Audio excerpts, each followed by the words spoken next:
Hello and welcome to the Leaders in Food podcast. My name is Tom Apperley and I'm the founder and managing director of Harper Anderton. We specialise in middle management roles within the food industry, as well as executive, board level and non-executive roles, again, just in the food industry. I'm pleased to introduce today's guest, Rachel Kelley, the new CEO of Higgidy on the South Coast in beautiful Brighton. Rachel, welcome to the podcast. Thanks for coming on. Hi, Tom. Great to be here. Thank you for having me. I know I've been bugging you now for a few months, haven't I, to come on. So it really is much appreciated that you've taken the time to speak to us today. So I'm going to get straight into it, Rachel, and I want to talk about firstly your career journey. Take me back to those early roles that kind of shaped your career to where you are today. Wow, I can just about cast my mind back that far. I think I was actually pretty lucky, in fact. I was always encouraged to pursue things that I really enjoyed, be that sort of from an educational perspective or in sort of the pastimes that I pursued, which for me was all around sport. And so I sort of took that forward through into what I did. I studied at Loughborough University and actually did a sports science degree with the hope at that time that I'd actually be able to combine a career in sport and actually make some money from it. And I figured out quite quickly that wasn't going to happen. So I sort of took some advice from actually, I think probably my dad, who suggested that I maybe should just apply for roles in big FMCG, perhaps sort of corporate world, where I'd be able to get some great training. And that's what I did. One of the applications I put in was to Mars, and it just clicked straight away almost for me, and I stayed there for 17 years. So I started off as a territory sales manager, actually, and that's very much where the look came in, because I didn't really understand what sales or selling was all about. But what I did understand was how to connect with people. I always have done and probably always will do. Really enjoy being around people, learning, listening. I believe I am a bit of a lifetime learner, and it is through that connection with people that I guess has allowed me to progress. As I say, I stayed 17 years. I moved through many different roles in terms of sales exec type roles, category roles. I found, this really ignited my passion for great brands, great consumer brands in particular, and food. I was able to represent quite a broad range and a broad portfolio of amazing brands whilst I was at Mars. So my early career was very much, if you like, defined. I found myself in a function that I loved. I flourished in it, and I was challenged and was able to sort of keep learning and growing throughout those sort of 17 years at Mars. Did they put you straight into a kind of commercial business development sales type role? Was that the first thing you went into, and did you look at other areas as well? It was a direct entry into. I didn't go in through a graduate route. I think it would be important to say I did apply for a specific commercial role. So as I say, it was just really fortuitous. So no, I didn't look at anything outside of that, and because it clicked so quickly, I kind of stayed very specialised for those 17 years, very commercially focused. And it was only, as I say, probably 10 years or so ago that I decided I really wanted to take that experience and broaden out and move more into sort of general management, or move in that direction. Yeah, so Moving into the CEO role, when was that in your plan from 10 years ago, do you think? I think, again, I'm one of those people who, wherever I am, I will always look around me and go, gosh, I really want to keep moving. Really want to fulfill my potential. And, that's important for me as well with other people that are part of either my business or my team. It gives me enormous pleasure to be able to support other people realise their own potential, whatever they should choose to define that as. So I'd say 10 years ago, what I wanted to do was I wanted to broaden. I wanted to learn more about different business functions. And it was at that stage I got this opportunity actually to go and work with Charlie Bigham in another great food business, actually.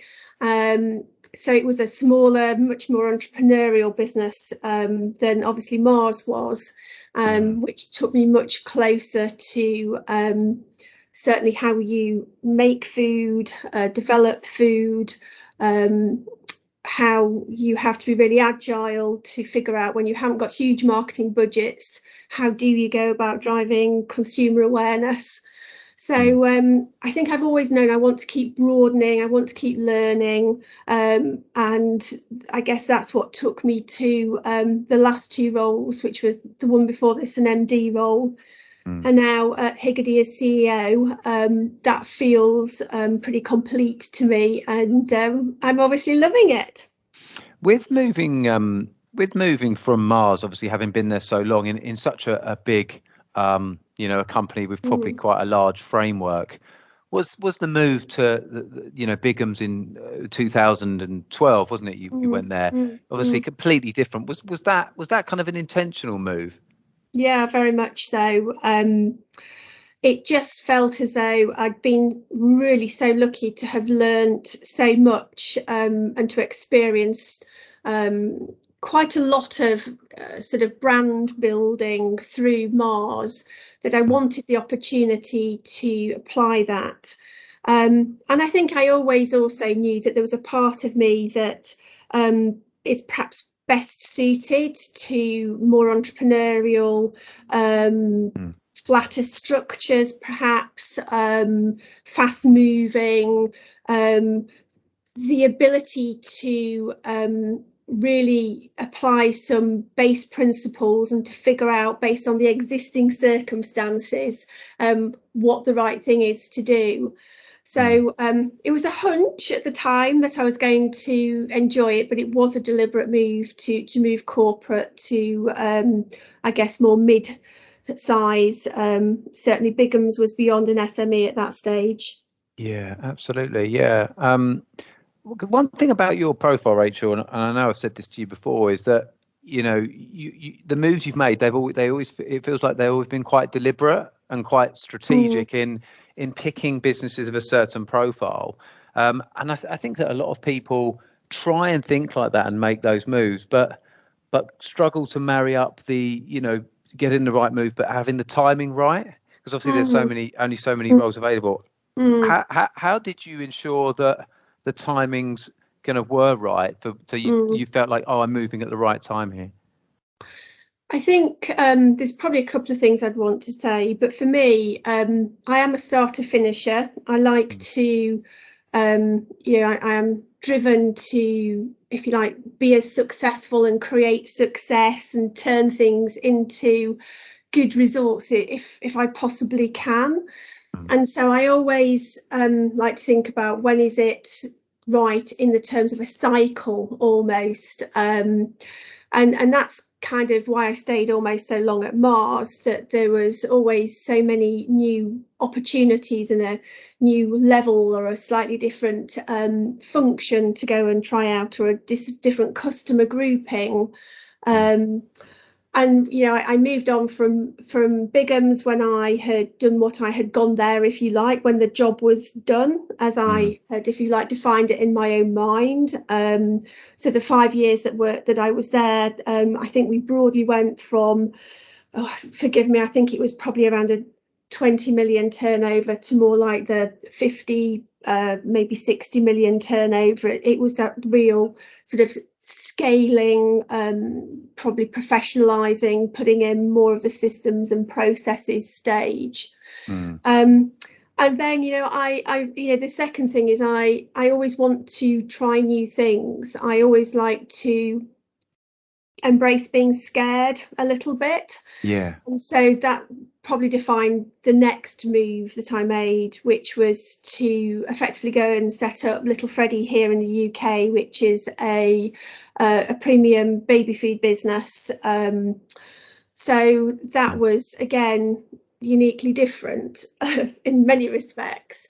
Yeah. But I kind of always, as well as just the timing of it, what's helped me make decisions about is the timing right, is do I feel as though this move is true to me and true to my value set, and is it allowing me to be truly authentic?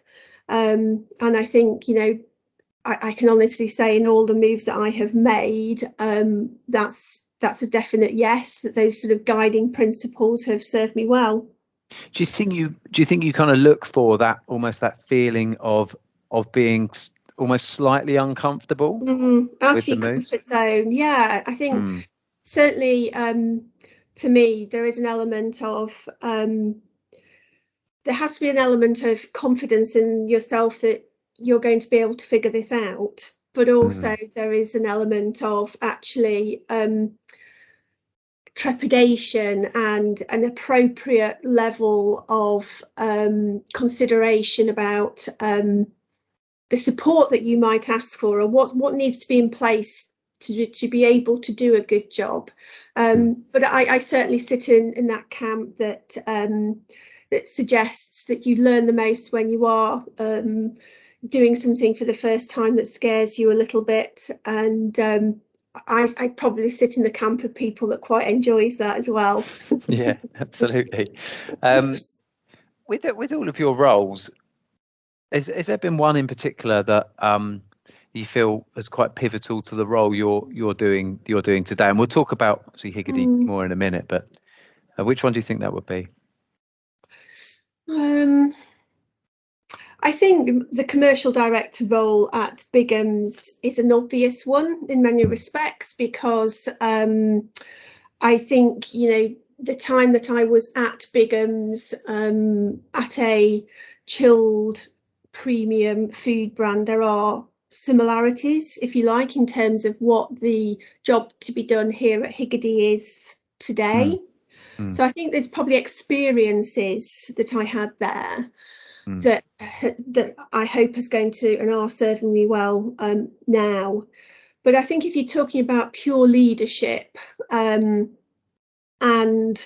when have I perhaps learned about the most about myself and my leadership, it possibly was when I was still at Mars, actually, and when I moved from my real comfort zone, which was the Mars family as it was then, just as they acquired Wrigley, and I actually moved across to Wrigley. And I think that's what gave me this appetite and thirst that actually I could do absolutely fine outside of the familiarity and an environment where I was deeply respected when I was in the core of the Mars family. And when I moved across to Wrigley, I initially could have perhaps sunk, but was able to find, I suppose, enough about myself in terms of resilience and tenacity and determination, and this, as I say, this desire to keep figuring out ways to turn things into a success where I can, to figure out how to best work with a completely new team in a business that has a very different, or had a very different culture at the time. So I'd actually look back on that as the moment that I went, oh, actually, that is probably when I figured out that I both wanted to and could keep progressing even outside of an area that was very familiar to me. Yeah, and the way you describe it, you seem to be able to really kind of I suppose, to talk to yourself and understand what that next move looks like. Is it obviously other than kind of having that internal dialogue? Do you talk to other people? Do you kind of bounce these kind of thoughts and ideas off other people over the course of your career? I think I've got better at that, having great sounding boards and people in my corner, be they mentors, as I have progressed probably in the last 10 years. I think I was very fortunate whilst I was at Mars that, again, in terms of what comes with that corporate larger world, is an amazing support network of internal coaches or external coaches. So it was only when I left that that I had to really consider how I would map out and have the right people around me to have conversations with, and to just as a sounding board at certain moments. So I think that has been important to me and has been helpful. Yeah, sounds good. So fast forward to now, and you've been your first CEO role with Higgidy. We go back a year. What drew you to Higgidy? In the first place? Well, I think hopefully much of what I've said is kind of, I'll just tie it back to all of that. Higgidy is an absolutely amazing values-based business. It bakes absolutely delicious, high-quality food that's really purpose-driven. The business is family owned, so at the time I was finding out more about the role, and the first part of the if you like, the acquisition that Samworth Brothers have now made of Higgidy was already in play. But again, for me, thinking about my value set between Higgidy and its founders and Higgidy or Samworth Brothers and myself, there's kind of this real alignment. Both the founders and Higgidy itself and Samworth Brothers and I, we all care passionately about people. We care passionately about trying our best to make decisions which have people at the heart of them. And so as I found out more about Higgidy, it just became it was a job that I was very, very passionate about, taking forwards and securing, but also one that I felt that, with my value set, hopefully I could do a great job in becoming part of, if you like, the Higgidy family, and working with the leadership team and more of the Higgidy team to figure out what our next 5-year strategy would look like, whilst really importantly keeping the culture and keeping the Higgidy way true to the business that it always has been, and certainly always will be, as far as I'm concerned. Because they've obviously a localized workforce down there on the south coast, and the business is generally a big part of the community, and you kind of want to maintain that, don't you? Oh, absolutely. Yeah. I think last count we've got about 350 people working for us here. We are just on the outskirts of Brighton in the beautiful Shoreham upon Sea. I think we're the second biggest employer in West Sussex. And wow. We have made an absolute commitment that we are staying in Sussex, that we are literally at the moment embarking in a really big, very significant capital expenditure project. It'll be multi-million-pound investment over the next couple of years, so that we can expand our footprint and continue to hopefully create fulfilling and rewarding careers, as you say, down here on the south coast. Yes, I mean I think that's great, and that seems to be the challenge, I think, of lots of businesses that you've kind of successfully navigated, is maintaining the that community feel, that almost the family feel. Definitely. even though it's part of a bigger group, and also the expansion plans as well. So that's just going to grow the brand out throughout the UK, presumably moving forward.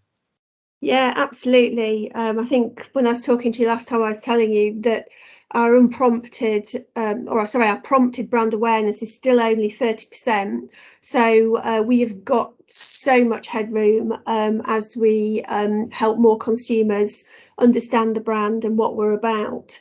And I'm very, very confident that growth will come, because if we think about consumer trends, we've been, as a brand, doing, if you like, the right things. We care about, as I say, our people. We care about the impact we have for our community, and we care about the impact we have more broadly for the planet. If you like, you could talk about our purpose, and that is making a difference. And I think that's what gives me confidence that if you think about consumer trends, which are all about consumers wanting to be, to align themselves to, they want to be able to eat brands and have brands in their life that help them feel as though that they are making a contribution to sort of, be it the sustainability agenda, or be it supporting charities, and because we're not trying to force fit that is who we have been for the last nearly 20 years now. We're not having to retrofit anything. I know that the growth will come, and it's going to come quickly, to build on the last 3 years worth of really fast growth. So the next few years are going to be pretty hectic for you. I'd say so, but I wouldn't have it any other way. Yes, definitely. So brand activation, getting the site moving, obviously thinking about how we bake our food to even, more stringent quality standards, lots of new innovation. Yeah, lots of exciting plans to come. And when you look ahead into the next few years, there's probably going to be quite a few challenges. What Yes. would you, to say the least, what would you say would be the biggest one that you're kind of looking to navigate? I'd actually say it's how do we evolve, in such a way that we do that, so that we retain everything that's great about Higgidy. When you are growing this quickly, you obviously are at risk of not always getting everything right all of the time.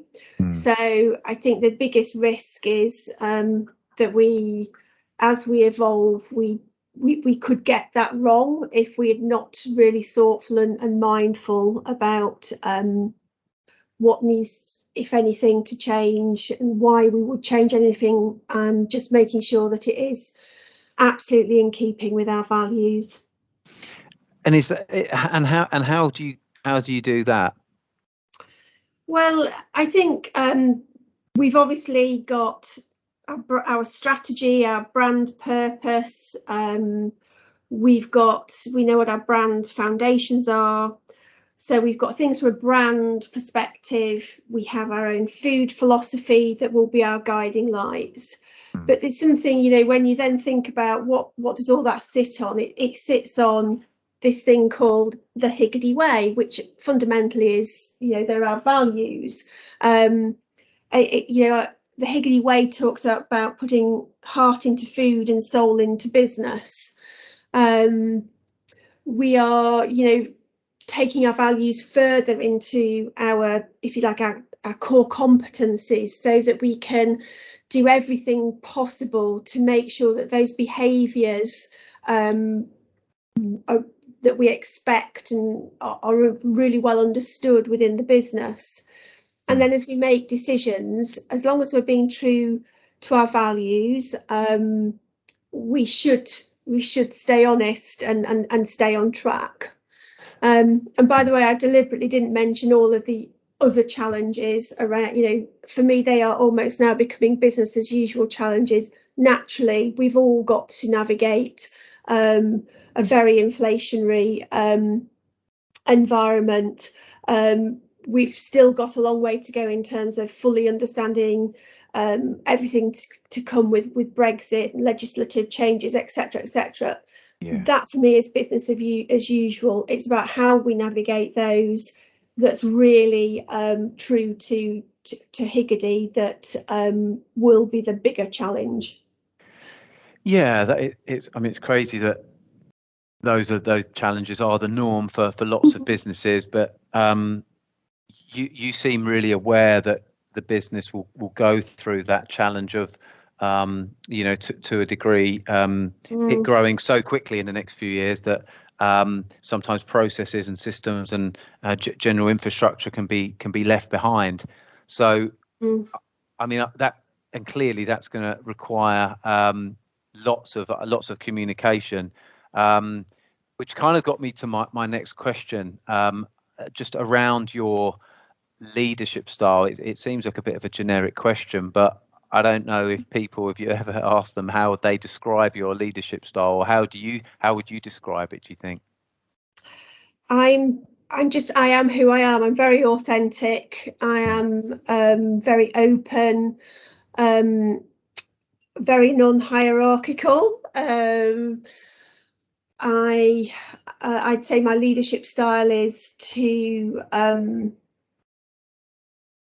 I want, it's collaborative in that I think I will always have a view, but equally I know for sure that I 100% do not have all of the answers, and I absolutely believe my leadership style is about focusing and figuring out how to, in my instance, bring my team together, my leadership team, working as effectively as possible and understanding each other and collaborating and challenging. So that's what my job to do, is to create the right environment and to try and role model the behaviours that create that positive environment. I believe in strengths-based leadership. I believe in encouragement. I believe in looking for the best and trying to support in all instances. But I guess I also believe in straight talking and being honest and open about a situation if that's the right thing to do as well. Yeah, and do you find it easy to switch your leadership style for different individuals? Well, I don't know that I do it brilliantly. I think I'm very self-aware, and I can usually read the impact that I'm having if it's wrong.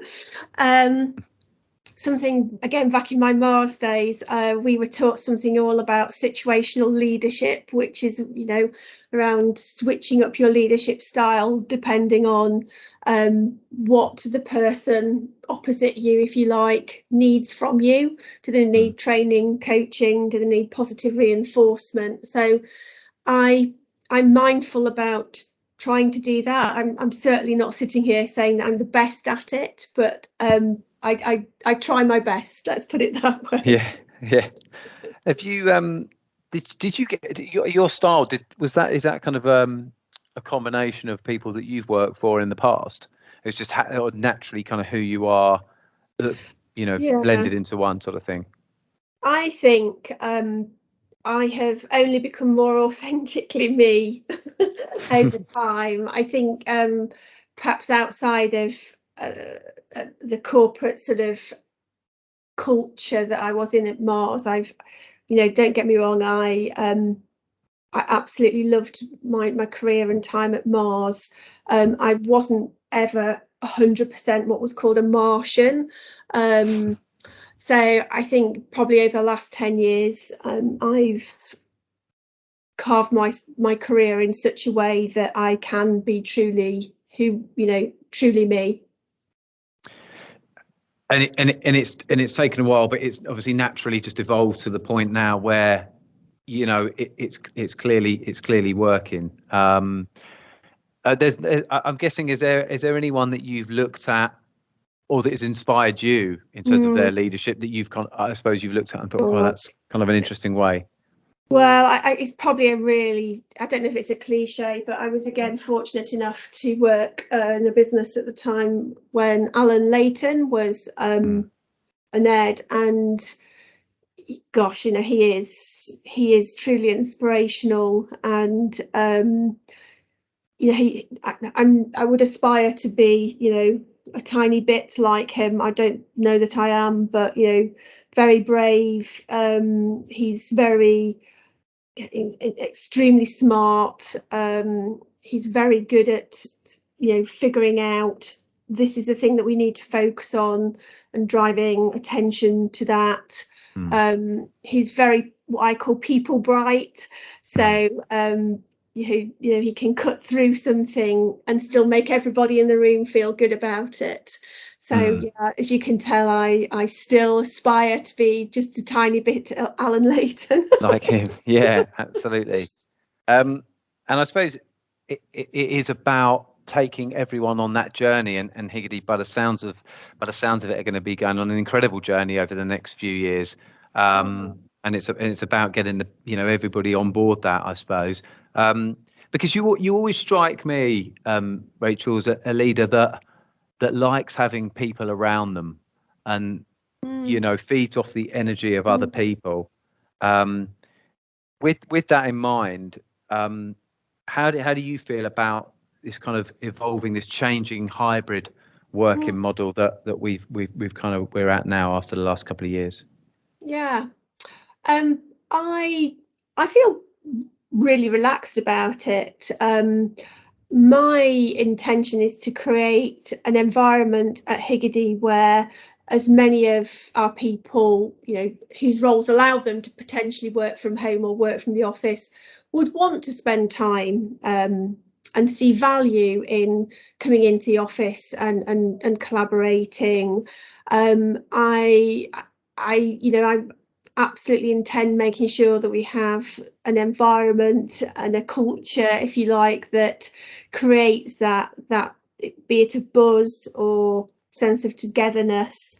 And just before we went into this recent sort of Omicron wave, we'd 100%, I think we were getting there. So our hybrid working looks like 3 days in per each function and 2 days at home.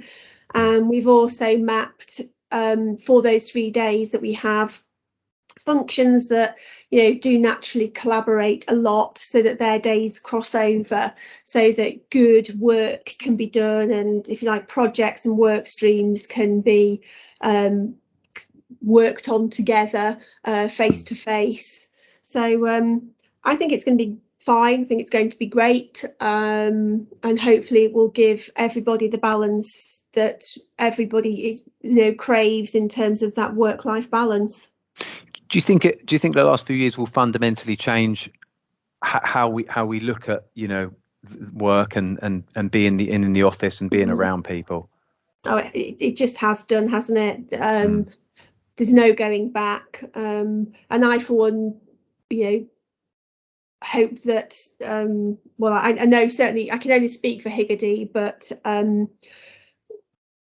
we feel very confident that we both have now and will continue to nurture that, our culture, so that all of our people feel empowered to do their work, be it at home or in our offices, in the most effective way. Sounds good. Well, I think that just about concludes our time, Rachel, for today. So thank you very much for coming on and being our guest here on Leaders in Food, and I'll look forward to seeing how the journey evolves over the next few years with Higgidy. Well, it's a pleasure. Thanks very much. Thanks, Rachel. Thanks everyone for listening to this podcast today. If you need any more information about this, please drop me an email, tom@harperanderton.com, or check us out, harperanderton.com website. Thanks again.